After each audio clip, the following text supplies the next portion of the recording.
আমাদের সবার কাইয়ুম ভাই, বাদ্দারামপুরার আশা ভাই, মানুষের পাশে সব সময় নেতৃত্ব মানেই কাইয়ুম ভাই।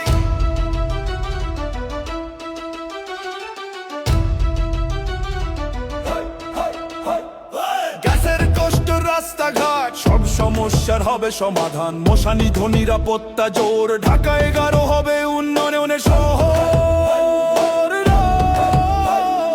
জনগণের জন্য কাইয়ুম ভাই, বাড্ডারামপুরার আশা ভাই, ঢাকা 11 ডাকছে আজ, আগামীর পথে কাইয়ুম ভাই।